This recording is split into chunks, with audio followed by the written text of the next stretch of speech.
2024లో ఏ party అధికారంలోకి వస్తుంది? ఇంకో 30-40 రోజుల్లో ఎలక్షన్స్ ఉన్నాయి కదా, ఎవరు వస్తే బాగుంటుంది అనుకుంటున్నారు? చంద్రబాబు గారు వస్తే బాగుంటుంది అనుకుంటున్నాం. ఎందుకని? ఇక్కడ మాది బాపట్ల కాన్స్టిట్యున్సీ. నా పేరు ఆనంద్ ఉదయ్ కిరణ్. మాల మహానాడు బాపట్ల డిస్టిక్ ఇన్ఛార్జి నేను. బాపట్లలో స్టూడెంట్స్ కావచ్చు, బాగా ఎడ్యుకేషన్ ఫేమస్ ఇక్కడ బాపట్ల. 10th కాడ నుంచి గంజాయికి బాగా అలవాటు పడ్డారు.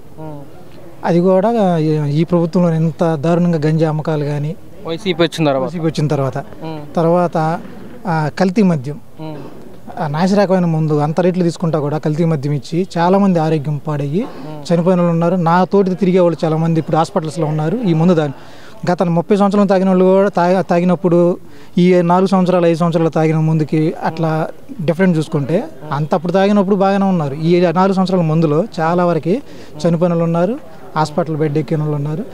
ఇట్లా ఈ ప్రభుత్వంలో మాకు బాపట్ల వారికి తెలిసినంత వాటికి గంజాయి, మందు, రౌడీయిజం, ఇసుక దందాలు ఇవన్నీ చాలా పేటరేగిపోయినాయి. ఇవన్నీ మా ఎమ్మెల్యే కోన రఘుపతి ఆధ్వర్యంలో జరుగుతున్నాయి. వాళ్ళ అనుచరులు పరిష్కారం ఏంటి? అందుకని అతన్ని గద్దె దించి వేగేశ్వర గారికి అవకాశం ఇద్దామని అందరం అనుకుంటున్నాం. ఎంత మెజారిటీతో గెలవచ్చు వేగేష్ నరేంద్ర వర్మ గారు? 20 నుంచి 25, 30. ఎందుకు అంత నమ్మకం ఈయన పైన? ఎందుకంటే గత 5 సంవత్సరాలు 10 సంవత్సరాల నుంచి ఈయన ప్రజల్లో ఉంటూ చాలా మంచి పనులు చేస్తూ ప్రజలకి అందుబాటులో ఉంటున్నారు. సో అందుకని ఆయన మీద మాకు నమ్మకం. ఈయన ఉంటే బాగుంటుంది అనుకుంటున్నాను.